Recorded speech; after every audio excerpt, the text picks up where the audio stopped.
the WIHS Journal. Today is part 2 of Nana's Gift, a recipe for mind, body, and spirit. I will read an excerpt from a devotional called Sow Kindness.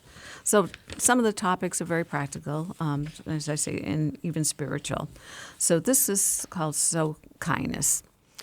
Always treat people with the same kindness you would like extended to you. In Matthew 7:12, often referred to as the Golden Rule, the Bible says, "Do to others what you would have them do to you."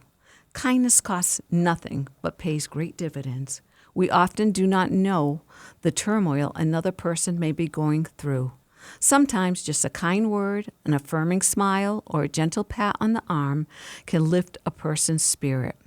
God desires us to become His vessels of love and kindness in this often harsh world. Let God's love flow through you to touch someone else's life. When Nana was a 12-year-old junior high student, she sat in her homeroom behind a boy named Joe. Joe was very tall, handsome, and he was considered to be one of the tough, cool kids. Kids were respectful, but intimidated by him. Every morning, Joe would turn around and talk to me. As we got to know one another, I sensed that things were not well in his family life, and it had to do with his stepfather. Because of his home situation, Joe often had not completed his homework, so Nana took it upon herself, and she would ask him about his homework every morning and then proceed to help him get it done. After 2 years, Joe left my junior high school to attend a different school, and we rarely saw each other. About 35 years later, at Nana's 30th high school class reunion, Joe showed up. I was surprised to see him since he hadn't graduated with my class. And Joe shared with me that he came to the reunion just to thank me for the kindness extended to him when we were in junior high. He went on to say that it had been the most difficult time in his life and that his stepfather often beat his mother and him. Nana's friendship and kindness during that period of his life kept him sane. Nana had no idea the extent of Joe's pain and situation, but God did. God used Nana's kindness as a light in someone else's life. We may never know what people are going through, and because of that, we should choose kindness when dealing with others.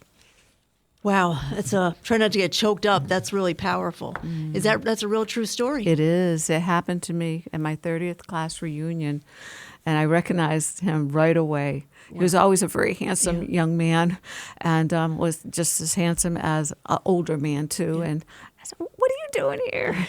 Yeah. And he said, "I came just to see you and to thank you for the times that you were so kind to me, how you would help me out." He said, "You kept me sane during that time." He said, "You never knew what was really going on in my family." All I did know was every day he had detention. And I would say, "Joe, why do you have detention again?" Yeah. He said, I didn't get a chance to do my homework. But it was his family situation, you know. Wow. And so I would help him. I've repented, but sometimes I'd even give him my homework to copy. I've repented since then. But I just, as a child, I just wanted to help him, and so that he would not have, so many struggles. Wow. But, you never know what people are going through. Wow, awesome. So we have found out about the recipes. You shared a great part of your book, which is very personal and very emotional too, very powerful. You talked about the book. So what is your greatest hope then for Nana's Gift? My hope is that it will be used as a tool, that parents and even grandparents will sit down with their children, maybe read a devotion, and do the table talk questions. Because I think parents will find a lot of insight into how their children are thinking, what they're feeling. In fact, one of the women that I know recently shared with me that around the table, one of her sons shared, he was having suicidal thoughts. And those kinds of things don't come up just out of the blue. They have to often come out when, you're relaxed and you're sitting around and listening. I hope that parents will use it as a tool. Just today, also, I got a a text from a friend who's in ministry, and she'd just gotten my book, and she was so excited about it because she feels it's a tool to use with people that have not found Christ. The first chapter, first devotional, is about salvation. So she said it was so simplistic, but yet, so authentic. And she said, I am buying several just to give to my relatives that are not saved. Awesome. Yeah. Awesome. So. Wow. And what is awesome is that, so this book, would you kind of say it primarily can reach anybody, or is there a specific targeted group? Well, I thought there was a target, and it was my 8 grandchildren. Yeah. But God said differently Yes. to me while I was writing.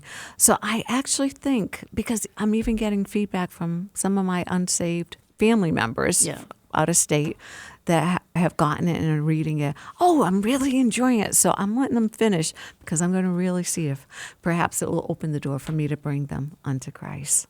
Wow. Not even the unsaved is reaching. Yeah. I love to hear that.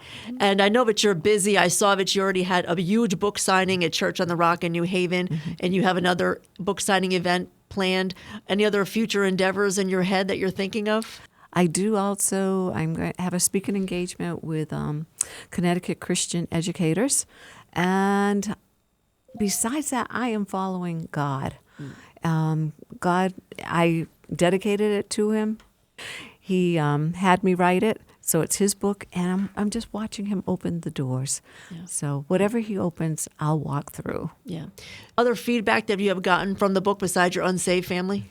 I think some of my close friends get really tickled by some of the stories, things that they've never known about my family, and the reality of we're just normal, and these things happen in our family, kind of thing. I've gotten some good feedback from Christians using it with their children. So that's awesome. Yeah. I'm excited to do this with my family too. Thank you so much for this. What a huge blessing. Did you want to talk about the book signing, or you think we're going to be full by then? Sure. The book signing is January 28th. It's in a venue called The Rain in Milford, Connecticut. It's at 2 p.m. And you would have to go online, Eventbrite, sign up for it. And also, if you're interested in getting the book, you can go on to Amazon, go on Nana's Gift, Leslie Foster, paperback. It'll take you right there, to get the book. Yeah. So. Wow, awesome. So any other details that you would like to convey to our listeners?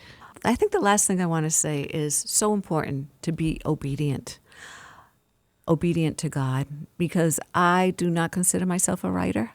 My husband is the writer in the family, as well as my daughters. They're all better than me.